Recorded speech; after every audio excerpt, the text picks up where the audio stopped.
오늘 출애굽기 15장 말씀을 통해서 말씀을 깨닫는 지혜와 응답받는 기도의 은총이 우리에게 넘치게 될 줄로 믿습니다.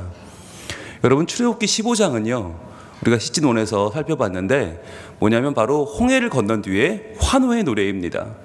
너무너무 감격하는 거죠. 말도 안 되는 일 아닙니까? 어떻게 그 큰 홍해가 갈라져요. 거기를 마른 땅으로 지나고 그 다음에 또 애국 군대가 들어올 때는 다시 홍해가 다시 합쳐지면서 그들을 물살 속으로 그냥 쓸어버려요. 이게 너무너무 굉장한 장면이니까 이 모세와 온 이스라엘 백성들이 입을 다물지 못해요. 와, 하나님은 정말 대단한 분이구나.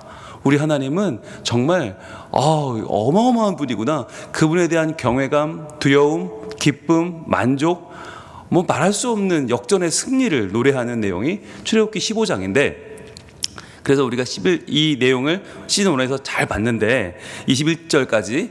그런데 문제는 뭐냐면 오늘 22절부터는 전혀 다른 얘기가 나와요. 같은 장이라고 믿을 수 없을 정도의 문제가. 여러분, 그렇잖아요. 홍해는 물로 흥했어요. 물로 하나님을 찬양하고 물로 하나님을 만났어요. 그런데 오늘부터 나오는 이 22절에 나오는 마라의 쓴물 사건, 우리가 너무너무 잘 아는 사건인데, 마라의 쓴 물 때문에 또 고민을 해요. 우리 인생이 그래요. 물 때문에 흥하고 물 때문에 또 고민하고 물 때문에 또 원망하고 물 때문에 불평하고. 자, 구원받은 후에, 홍해를 건넌 후에 만난 첫 번째 갈등 사건이죠. 이 사건을 어떻게 해결하느냐는 굉장히 중요한 사건이에요. 그래서 마라의 쓴물 사건은 유명하기도 하지만 그만큼 오해도 많고 억측도 많아요. 그래서 오늘 우리는 이 마라의 쓴물 사건을 있는 그대로 한번 알아보려고 해요. 이 사건을 어떻게 봐야 될까? 가장 성경적으로, 가장 이 성서 지리학적으로 어떻게 볼 것인가를 오늘 보겠는데요. 먼저 22절부터 보겠습니다. 자, 모세가 홍해에서 이스라엘을 인도하며 그들이 나와서 수르 광야로 들어가서 거기서 사흘 길을 걸었으나 물을 얻지 못했다 그랬어요. 자, 이제 홍해를 지났다. 홍해를 건너면서 이제 완전한 자유를 얻었죠. 출애굽이 완성됐어요. 여러분, 출애굽은 애굽을 떠나서 홍해를 건너서 완성돼요. 왜냐하면 홍해를 건너기 전까지는 애굽 땅이잖아요. 이제 홍해를 건너서 광야로 들어가는데, 여러분, 하나님이 왜 그들을 구원했죠? 왜 구원했어요? 사흘 길을 가서 뭐 하려고? 하나님을 제사하기 위해서, 하나님을 예배하기 위해서 그들을 구원하셨어요. 그런데 홍해를 건너서 수르 광야로 들어가서 사흘 길을 걸었으면 뭐 해야 돼요? 이제 예배해야 되는 거예요. 예배해야 되는데 그들이 지금 예배하지 않아요. 왜 안 하죠? 물을 얻지 못했기 때문이에요. 여러분, 이게 인간의 한계입니다. 우리가 구원받은 거 왜 구원받았어요? 예배하려고 구원받았어요. 하나님을 마음껏 경외하고 그 이름을 높이고 찬양하려고. 그래서 우리가 구원받았는데, 정작 우리가 구원받고 보니까 뭐가 보여요? 그때부터는 삶의 문제들이 보이더라는 거예요. 아니, 내가 물이 없는데 지금 무슨 예배야. 우리 삶이 하나님께 나아가지 못하고 막혀버리는 거죠. 참 재밌죠? 종살이 할 때는 이 해방만 되면 우리가 하나님을 찬양할 거야. 사흘 길을 가서 주님을 예배할 거야. 그런데 실제로는 예배가 아니라 우리 삶의 문제가 더 크게 와닿더라 하는 거예요. 이게 우리 인간의 한계죠. 여러분, 이 물의 문제를 어떤 분들은 이스라엘 백성이 불순종해서 그렇다라고 말하는데, 그렇지 않아요. 보세요. 모세가 홍해에서 이스라엘을 인도했어요. 모세의 인도를 따라왔어요. 그러니까 하나님의 인도를 따라온 거죠. 하나님의 중재자인 모세를 따라왔기 때문에 문제가 없었어요. 이 과정은 하나님이 정당하게 그들에게 행하신 일이에요. 자, 그런데 23절이죠. 여기서부터 이제 고민이 시작돼요. 마라에 이르렀더니 그건 물이 써서 마시지 못하겠으므로 그 이름을 마라라 하였더라. 자, 마라라고 하는 곳, 왜 여기 쓴물이 있었을까? 이것을 많은 사람들이 여러 가지 방법대로 이제 해석을 하죠. 어떤 분들은 그렇게 해석하기도 해요. 쓴물이니까 토해내는 것이 목적이다. 그래서 애굽에서의 430년간의 그 종살이, 그러면서 온갖 이방 민족의 문화에 젖어들어서 그들의 음식을 먹고 그들의 우상 제물을 먹고 마셨을 거 아닙니까? 그러면서 그들 속에 있던 모든 악한 것들을 토해내게 하려고 하나님이 쓴물로 인도하셨다. 이렇게 해석하는 분도 있어요. 네. 또 어떤 분은 이 쓴물은 내 자신이다라고 해석하는 분도 있어요. 내 자신이다. 구원받은 후에 우리에게 찾아오는 실제적인 문제는 나 자신이다. 나는 구원받았지만 아직 나는 쓴물이라는 거죠. 내가 아직 해결되지 않았기 때문에 나라고 하는 존재가 내 구원에 있어서 가장 큰 걸림돌이다. 그래서 그 쓴 물을 만나게 하려고, 내 자신을 만나게 하려고 대면하는 과정이 바로 이 마라다라고 해석하는 분도 있어요. 자, 그런데 여기서 그 이름을 마라라고 했던 마라의 앞에 이제 1번이라고 되어 있고 쓴 것이라고 되어 있어요. 쓰다. 이름 그대로 쓰다라는 뜻이에요. 아마 후에 이스라엘이 붙인 이름이겠죠. 쓰다. 자, 그런데 이 물을 한번 주목하시고요. 자, 24절입니다. 백성이 모세에게 원망하여 이르되 우리가 무엇을 마실까 하매. 당연하죠. 마실 것이 없어요. 분명히 마라라고 하는 곳에 왔는데 물은 있는데 써서 못 마실 수가 없다. 자, 그랬더니 25절 모세가 여호와께 부르짖었더니, 자, 백성들은 원망하지만 모세는 항상 부르짖죠. 부르짖었다는 것은 통성기도한 거죠. 하나님께 간절한 마음으로 통성기도합니다. 여호와께서 그에게 한 나무를 가르치시니 그가 물에 던지니 물이 달게 되었더라. 자, 이 나무가 뭘까? 과연 이 쓴 물을 달게 만드는 나무는 뭘까? 많은 분들이 그래서 여기서 이 쓴 물을 달게 만드는 나무를 십자가라고 해석을 하죠. 그래서 여러분 사흘길을 걸어가서 이 일이 벌어지잖아요. 그게 마침 요한복음 2장에 나오는 예수님의 첫 이적 사건, 바로 가나 혼인잔치가 어떻게 시작하는지 아세요? 네, 사흘째 되던 날에 이렇게 시작해요. 사흘째 되던 날에 예수의 어머니도 거기 계시고 이렇게 시작하거든요. 그러니까 사흘이라는 것에 이제 초점을 맞춰서 구약의 이제 해밀턴이라는 학자가 주로 그렇게 해석을 하는데, 예수님의 그 가나 혼인잔치, 물이 포도주 되는 사건이 있잖아요. 그것도 역시 물이 포도주로 바뀌죠. 물이 바뀌죠. 그리고 결핍의 사건이 만족으로 바뀌잖아요. 그러니까 예수님께서 행하셨던 그 가나 혼인잔치에 물이 포도주 바뀌는 기적은 바로 구약의 마라, 이 사건, 즉 홍해 건너고 첫 번째 사건이 바로 예수님의 첫 번째 이적과 만난다라고 해석을 하는 거죠. 그래서 이 쓴물을 달게 만드는 이 나무가 십자가다라고 해석을 하기도 합니다. 자, 그런데 오늘 우리는 아까 말씀드렸죠. 성경적으로 보자, 그리고 성서지리학적으로 보자라고 말씀을 드렸어요. 자, 오늘 여기에 대해서 좀 볼 텐데 PPT를 한번 띄워주시죠. 네, PPT를 보시면 여기가 바로 마라입니다. 이집트에 저희가 15년 전에 2006년도에 저희가 성지순례를 갔을 때 찍은 사진인데요. 실제로 지금도 마라가 있어요. 실제로 지금도 물이 여기서 있어요. 실제로 유목민들이 이 물을 마셔요. 우리의 고민은 그거예요. 아니, 마라가 쓴물이면 이런 우물이 있으면 안 되는 거 아닙니까? 그들이 어쩌다가 그냥 자연적으로 생긴 쓴물을 마신 게 아니라 실제로 이런 큰 우물이에요. 여러분, 이 우물을 마셨어요.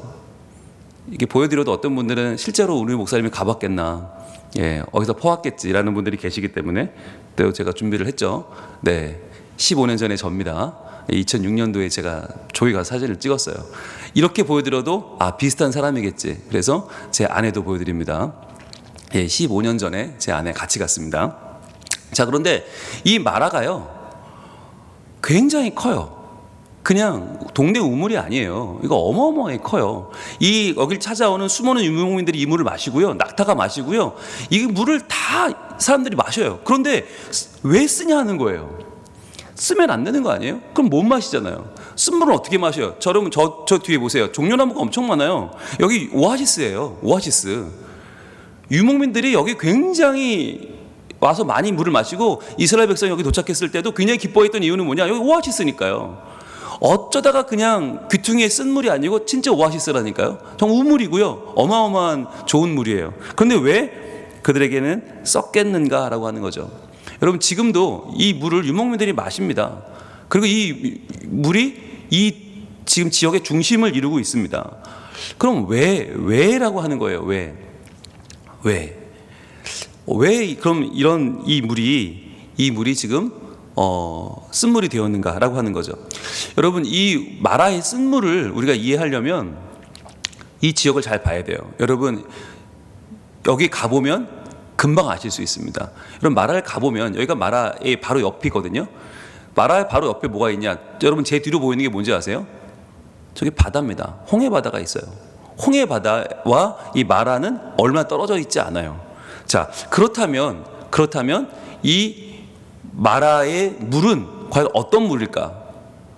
어떤 물일까? 여러분 생각해 보세요. 이 물은 어떤 물이냐면 위쪽은 지하수예요. 위쪽은 먹을 수 있는 민물이에요. 그런데 조금만 내려가면 그 밑은 바닷물이에요. 그러니까 위는 민물이고 아래는 바닷물이에요. 그러면 어떻게 먹어야 되겠어요? 유목민들은 어떻게 먹겠어요? 예, 저런 식으로 두레박을 내려서 위에 있는 물을 건져서 먹습니다. 그러면 위에는 비중이 낮은 민물이기 때문에 먹을 수 있어요. 근데 저 아래로 내려가면 바닷물이기 때문에 아래에 있는 물은 먹을 수가 없어요. 그 물은 쓴 물이에요. 자, 그런데 이스라엘 백성들이 어땠을까요? 이렇게 저런 식으로 두레박을 내려서 이렇게 천천히 먹었을까요? 아니면 장정만 60만 명이니까 약 200만 명 이상을 하는데 저들이 정신없이 저 큰 물을 발견하고 뛰어내렸을까? 아마 뛰어내렸겠죠.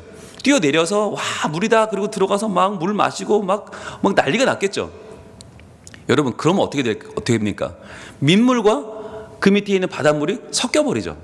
예, 섞여버리면 그때부터 어떻게 돼요? 다 바닷물이 돼버리는 거예요. 그럼 다 쓴물이 돼요. 먹지 못하는 거예요. 왜 썼나? 바닷물이니까 먹지 못하죠. 쓰죠. 여러분 바다에 들어가서 수영하실 때 바닷물을 먹으면 느낌이 어때요? 네, 굉장히 씁니다. 제가 특히 이제 이스라엘의 사해 바다에 가서 바다의 물을 먹어봤는데 어마어마하게 쓰더라고요. 그거 죽을 것이 써요. 이 지역의 바닷물은 다 써요. 그러니까 유목민들은 위만 건져서 먹는 그 물을 내려가서 다 섞어버리니까 못 먹는 물이 돼버린 거죠. 자, 그렇다면 나무는 뭔가? 나무를 던졌더니 달게 되었다는 건 뭔가요? 그 뭐냐면 바로 요 마라 바로 옆에 뭐가 있냐? 종려나무가 있어요. 그 나무는 종려나무 가지입니다. 자, 그러면 저 종려나무 가지를 던지면 여러분 쓴물이 단물이 됩니까? 바닷물이 민물이 됩니까? 어떻게 된 거죠? 자, 저 나무를 던졌더니 저 나무가 어떻게 됐을까요? 가라앉겠죠. 그런데 가라앉는데 민물에선 가라앉다가 바닷물을 만나면 떠요. 예, 바닷물보다는 이제 바닷물과 민물이 비중이 다르기 때문에 그러니까 저 나무를 던졌더니 사람들이 처음에는 들어가 다 섞어버렸던 그 물이 사람들이 나오고 나서 야 너무 쓰다 못 먹겠다 나온 다음에는 다시 어느덧 시간이 지나면서 민물과 바닷물이 나누었겠죠. 그 나눈 사이에 저 종려나무 가지가 머물게 되는 거죠. 사람들이 깨닫게 된 거죠. 아, 저 나무 위는 비중이 낮은 먹을 수 있는 물이구나. 그리고 거기서 그 물을 떠먹었던 것이죠. 그러니까 그 물은 단물이 된 거죠. 자, 이렇게 해서 하나님이 이 말을 통해서 그들에게 주려고 했던 것은 분명한 의미가 있어요. 그 의미가 뭐였냐? 바로 오늘 25절의 하반절에 잘 나와 있습니다. 볼까요? 네, 띄워주시죠.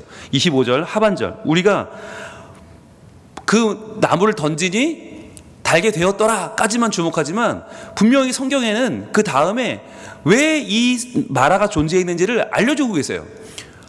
볼까요? 거기서부터 읽어볼게요. 거기서 여호와께서 그들을 위하여 법도와 율례를 정하시고 그들을 시험하실세라고 분명히 알려주고 있어요. 여러분 마라의 쓴물은 뭐 여러 가지 우리가 해석하는 다양한 의미들이 중요하지 않고 더 중요한 의미는 뭐냐면 하나님이 정하신 법도와 율례를 지금 그들에게 시험하기 위해서 이걸 줬다는 거예요. 즉 위는 민물 아래는 바닷물 이게 뭐예요? 분명하게 구별해 놓으신 하나님의 법도와 율례라는 거예요. 그런데 이 둘을 우리는 어떻게 해요? 마음대로 섞어버려요. 법도와 율례 또 우리의 생각과 세상의 방법들을 다 섞어버려서 하나님의 말씀인지 이게 인간의 생각인지 하나님의 법도와 율례인지 우리의 욕심인지를 다 섞어버려요. 그러면은 어떻게 돼요? 다 쓴물이 되는 거예요. 못 먹게 되는 거예요. 그런데 하나님의 율례와 법도 하나님이 정하신 것을 우리가 잘 구분하면 어떻게 해요? 그것은 단물이 되는 거죠. 그것을 우리가 먹고 충분히 살고 은혜 받고 그 안에서 하나님의 복을 누릴 수 있는 단물이 되는 거예요. 이것을 하나님이 우리가 어떻게 하는가를 시험하신 자리가 바로 마라라는 거예요. 마라의 쓴물은 단순히 우리 인생에 그냥 쓴 날도 있다, 고난도 온다, 그걸 어떻게 잘 견뎌라 라는 얘기가 아니라 우리에게 찾아오는 하나님의 말씀을 그 법도와 율례를 어떻게 받아서 어떻게 써야 되는가를 알려주시는 하나님의 중요한 광야 학교의 한 과목인 거예요. 그래서 이 말씀이 26절에 들어가면 더 확실하게 나타나요. 26절에 이렇게 말씀합니다. 이르시되 너희가 너의 하나님 나 여호와의 말을 들어 순종하고 내가 보기에 의를 행하면 행하고 또 내 계명의 귀를 기울이며 내 모든 규례를 지키면, 이게 뭐예요? 이게 법도와 율례를 어떻게 지키는가예요. 여러분, 이게 하나님의 방법이고 계획이에요. 마라의 쓴물은 그냥 어쩌다 만난, 우연히 만난 쓴물 사건이 아니었고, 하나님이 이것을 위해서, 즉 너희가 내 말을 들어 순종하는지, 내가 보기에 의를 행하는지, 내 계명의 귀를 기울이는지, 모든 규례를 지키는지, 즉 민물과 바닷물의 그 경계를 너희가 알고 행하는지, 아니면 너희 욕심대로 다 섞어버려서 너희의 인생에 쓴물을 만들어 버리는지를 내가 지금 보겠다는 거죠. 자, 지키면 어떻게 해요? 그 다음에 나온 말씀 하반절, 내가 애굽 사람에게 내린 모든 질병 중 하나도 너에게 내리지 아니하리니. 즉 10가지 재앙, 하나님이 몰아쳤던 그 재앙 중에 첫 번째가 뭐였어요?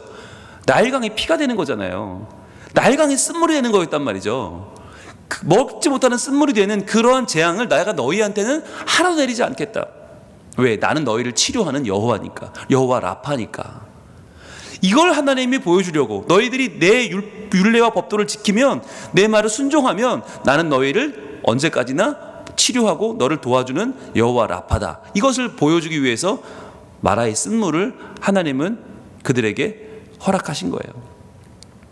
그래서 여러분, 우리가 마라의 쓴물, 왜 이렇게 쓸까? 그 물은 뭘까? 그리고 그 나무는 뭘까? 십자가가 아닐까? 여러분, 성경에 없는 걸 자꾸 우리가 대입해서 해석하면 안 되고요. 바로 여기에는 하나님의 법도와 율례, 하나님의 말씀을 지키게 하는 하나님의 뜻이 있다는 거예요. 자, 그러면 그 말씀을 지키는 자들에게 주어지는 상급은 무엇입니까? 그게 27절인 거예요. 27절. 그들이 엘림에 이르니 거기에 물샘 12과 종려나무 70그루가 있는지라 거기서 그들이 그물 곁에 장막을 치니라. 여러분, 여기 나오는 이 엘림이라는 곳은 실제로 존재하기도 하지만, 그러나 여기에는 뭐가 들어있어요? 상징이 들어있는 거예요. 상징. 우리가 말씀을 지키고 말씀을 순종하면 하나님이 완전한 복을 주신다라고 하는 상징. 뭘 알 수 있어요? 물샘이 12이 있대요. 12이라고 하는 완전수죠. 네. 하나님의 숫자 3과 세상의 숫자 4가 곱해지면 3, 4, 12. 12는 12 완전이죠. 12지파, 12제자. 그렇죠? 그리고 종려나무가 70그루 있어요. 70그루 있는 거죠. 7은 완전수인데 곱하기 또 10. 그러니까 이스라엘의 완전수 10과 애굽의 완전수 10, 이스라엘의 완전수 7, 둘을 곱하면 70이 되죠. 그러니까 종려나무 70그루가 있었다는 것은 애굽에서 그들이 만날 수 있었던 완전한 만족과 이스라엘의 완전한 만족이 만나는 거죠. 그래서 70그루가 되는 거죠.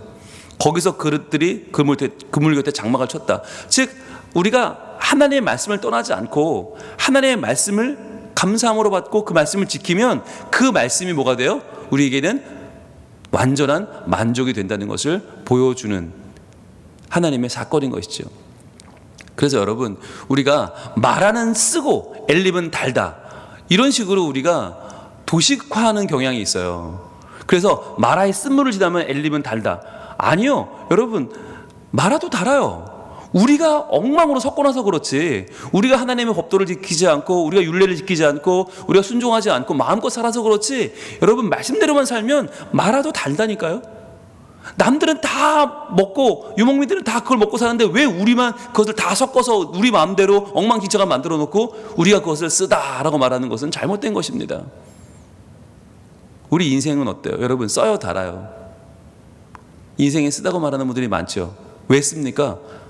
하나님의 율례와 법도를 무시했기 때문이에요. 하나님 말씀을 내가 순종하지 않았기 때문에, 말씀대로 받아서 이 말씀대로 살지 않으면 인생은 써요. 그런데 그 율례와 법도를 지키고 하나님 말씀을 순종하면 그 물은 달아요. 마라도 단물이에요. 여러분, 우리가 인생을 오해하지 않길 바랍니다. 야, 마라의 쓴물만 견뎌내고 어떻게든 엘림의 단물로 가자. 여러분, 그건 오해예요. 이 세상은 쓴물이고 천국은 단물이고 이런 식으로 해석하면 큰일 나요. 그러면 이 세상을 여러분 견뎌야 돼요? 억지로 버티다 보면 천국 가면, 거기서 가면 뭐 행복이 있어요? 아니에요. 여러분, 천국은 여기와 다르지 않아요. 지금 살아가는 이 땅이 말하고 쓴물이고 지옥인데 어떻게 우리가 가는 천국은 단물이 되고 거기는 엘림이 되고 거기는 새로운 곳이 돼요? 그럴 수 없어요. 그러면 하나님이 이 땅을 만들면 안 되죠. 우리를 다 천국에 창조했어야 되죠. 여러분, 아마 천국 가면 깜짝 놀라실걸요? 여기와 다르지 않아서? 네, 여러분, 우리의 소망은 뭐예요? 이 땅에서 천국을 누리는 거예요. 무엇을 통해서? 말씀을 통해서. 하나님 말씀을 통해서 하나님 말씀해 주신 은혜로 그 말씀에 순종하면서 하나님의 율례와 법도를 지키면서 하나님과 동행하면서 하나님을 하나님으로 모시고 우리가 하나님 백성이 되어서 이 땅 가운데 하나님의 은혜를 누리는 것이에요. 그게 하나님 나라고, 그 하나님 나라가 내 삶 가운데 이루어지는 것이 우리에게 성경을 주신 하나님의 뜻이에요. 그런데 우리는 말씀은 보지 않고 율법과 법도는 신경 쓰지 않고 말씀 순종할 생각은 전혀 없고 뭐예요? 천국만 가고 싶어 해요. 예수 믿어 천국 가자. 천국 가서 우리가 신나게 진짜 한번 복 누리며 살아보자. 여러분, 그런 천국은 없다니까요. 이 땅에서 우리가 하나님과 함께 누리는, 하나님의 율례와 법도를 통해 누리는 은혜 받는 천국, 이 땅에 누리는 쓴물 아닌 단물의 마라를 만날 수 있는 하나님의 자녀 되는 것이 하나님의 계획이고 뜻이에요. 여러분, 이것을 분명히 알고 우리가 오늘 하나님의 은총 가운데 나가길 원합니다. 여러분, 홍해를 지났는데 마라를 만난다니까요. 구원받았는데 쓴물을 만나요. 왜? 나 때문이죠. 내 잘못된 판단과 내 교만과 내 욕심이 구원받은 인생을 쓴물로 만들어버려요. 여기서 하나님의 말씀을 바르게 받아서 바르게 알고 바르게 신뢰하고 바르게 따라 이 말씀대로 살아 하나님의 열어주시는 마라의 단물을 만나는, 그래서 엘림 못지않은 마라의 단물로 오늘을 살아가고 하나님을 만나고 영화롭게 하는 거룩한 주의 자녀들 될 수 있기를 우리 하나님 원하고 계십니다. 기도하겠습니다. 하나님, 저희들 마라라고 하면 쓴물만 생각하고 우리의 교만과 욕심은 생각지도 않고 내가 다 섞어버려서 쓴물 되었는 것은 생각지도 않고 하나님, 왜 내 인생에 쓴물 주셨습니까? 라고 원망하고 있는 연약한 우리의 모습을 고백합니다. 하나님, 오늘도 우리에게 주시는 하나님의 은혜를 바라봅니다. 주님, 우리가 말씀만 잘 지키면, 말씀대로 살면, 하나님을 경외하고 하나님을 인정하고 살면 마라가 단물인 줄 우리는 다시 한번 깨닫습니다. 주여, 우리의 인생에 단물, 하나님이 허락하시는 이 땅에서의 천국을 바라봅니다. 하나님을 잘 믿고 주신 말씀을 경외하며 따라가며 살아서 저희들 말씀대로 살아 우리 인생의 단물을 만나고 이 땅에서 천국을 누리는 주의 백성들 다 되게 하여 주시옵소서. 예수님 이름으로 기도합니다. 아멘.